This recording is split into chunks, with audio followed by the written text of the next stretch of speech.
எங்க அப்பா சொன்ன ஒரு இன்சிடென்ட், ஒரு சாட்சி ஞாபகத்துல வருது. அமெரிக்கா தேசத்துல ஒரு வாலிபன், அவங்க வீட்டுல அவன் மட்டும் தான் ரட்சிக்கப்பட்டான். அமெரிக்கா தேசம் தான் நினைக்கிறேன். அவன் இருக்கிறது ஒரு கிராமத்துல, அந்த வீட்டுல வேற யாரும் ரட்சிக்கப்பட்டவர்கள் இல்ல. வாலிப வயசுலயே தேவனை அறிந்து தேவனை ஆராதித்து அவனுடைய ஒரு விசுவாசம் என்னன்னா, எனக்கு கத்த திறக்கிற வாசல் போதும். அப்பதான் படிச்சு முடிக்கிறான். படிச்சு முடிச்சு பல வேலைகளை ட்ரை பண்ணி பார்க்கலாம். எந்த வேலையுமே அவனுக்கு கிடைக்கல. என்னெல்லாம் இன்டர்வியூ அட்டெண்ட் பண்ணி பார்த்தா கிடைக்கல. சோ இதனால ஒரு பக்கம் வேலை கிடைக்கலங்கிற வருத்தம், இன்னொரு பக்கம் குடும்பத்தார் பேச தொடங்கிட்டாங்க, சொந்தங்கள் பேச தொடங்கிட்டாங்க, சுத்தி இருக்கிறவங்க எல்லாம் பேச தொடங்கிட்டாங்க.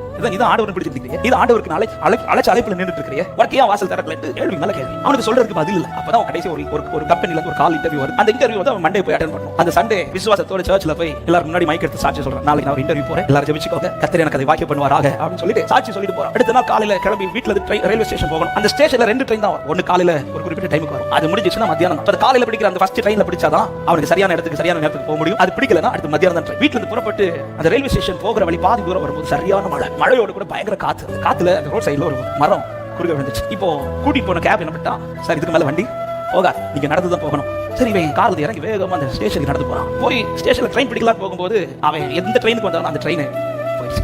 நீ அடுத்த ட்ரெயின் மத்தியானம் தான் இருக்குது. அந்த ட்ரெயின்ல போயும் யூஸ் கிடையாது. காலையில அந்த ட்ரெயின்ல போயிருந்தா அவனுக்கு அந்த இன்டர்வியூ அட்டெண்ட் பண்ணிருக்கலாம். இப்ப வீட்டுக்கு போன அவன் சர்ச்சில் போய் என்ன சொல்லணும் தெரியல. ஏற்கனவே எல்லாரும் என்ன பரியாசம் பண்ணி தான் அனுப்பியிருக்கான். இதெல்லாம் அவன் தளரல. அவன் என்ன பண்ண, சரி மத்தியானம் ட்ரெயின்ல போலாம் சொல்லிட்டு அங்க அந்த பெஞ்செல்லாம் போட்டுருப்பாங்கல்ல, அந்த பெஞ்சில் போய் உட்கார்ந்துருக்கான். உட்கார்ந்து ஜெபிச்சிட்டே இருக்கான். ஆண்டவரே உங்களை தானே நம்பி இருக்கிறேன், ஆண்டவரே உங்களை விட்டு நான் போவேன், நீங்க எனக்கு திறந்தா போதும், நீங்க எனக்கு திறந்தா போதும். ஜெபிச்சுட்டு இருக்கும்போது ஒருத்தர் வரா. அவர் வந்து, என்னப்பா ட்ரெயின் மிஸ் பண்ணிட்டியா?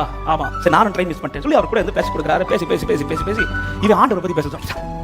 ஏன்னா ஆண்டவர் ரட்சித்தது, ஆண்டவர் அவனை தொட்டது, அவனுடைய ரட்சிப்பு அனுபவ சாட்சியெல்லாம் பேச பேச பேச அவருக்கு பயங்கர ஷாக். இப்படி ஒரு ஆண்டவர் இருக்கிறாரா, இந்த ஆண்டவர் எனக்கு தேவைன்னு சொல்லிட்டு அந்த இடத்துல ஆண்டவர் அவர் அக்செப்ட் பண்ணிட்டார். அவர் அக்செப்ட் பண்ணி எனக்காக ஜெபிப்பியான்னு சொன்னா அவன் வந்து அந்த நபருக்காக ஜெபிச்சுட்டு இவங்க பேசி பேசி பேசி அது குறிப்பிட்ட நேரத்தில் அடுத்த ட்ரெயின் வருது. அந்த ட்ரெயின் வந்த உடனே 2 பேரும் ஏறுறாங்க. 2 பேரும் இறங்குறது ஒரே ஸ்டாப். அப்போ அந்த இடத்துல இறங்கிட்டு அவர் போகிறது போது அவரை கூப்பிட்டு, ஐயோ உன் பேரை நான் கேட்க மறந்துட்டேன், உன் பேரை நான் எங்க போறேன் அப்படின்னு கேட்டோன்னே அவன் சொல்ல, அவன் பேரை சொல்லிட்டு, எனக்கு ஒரு கம்பெனிக்கு இன்டர்வியூ போறேன், காலையில் போயிருக்க வேண்டியது, இப்போ அந்த இன்டர்வியூ எல்லாம் முடிஞ்சிருக்கும், இனி நான் எப்படி போய் பேச போறேன் தெரியல. இப்படி சொன்னதும், எந்த கம்பெனி சொன்னேன், அந்த குறிப்பிட்ட நேம் சொன்னேன். ஐயா அந்த கம்பெனி மேனேஜரே நான் தான். நான் நினைச்சேன், ஐயோ நான் ஒருத்தர் இன்டர்வியூ வர சொன்னேனே, அவன் ஃபர்ஸ்ட் ட்ரெயின்ல வந்திருப்பானே, அவன் எனக்கு வேண்டி வெயிட் பண்ணிட்டு இருப்பானே, ஐயோ அவனை இவ்வளவு நேரம் வெயிட் பண்ணி வச்சுட்டேனே நான் ஃபீல் பண்ணி வந்துட்டு இருக்கேன். கடைசியில் அந்த பர்சனே நீதான்பா. உனக்கு இனி இன்டர்வியூலாம் தேவை கிடையாது, உனக்கு டைரக்டா பொசிஷன். ஆலையில் என் தேவன் திறக்கிற அனுகூலமான வாசல். எந்த சூழ்நிலைக்கும் யாருக்கு முன்பாகவும் எதற்காகவும் தேவனால் அழைக்கப்பட்ட ஒரு தேவ பிள்ளை அழைப்பை விட்டு நீங்கிறாதீங்க.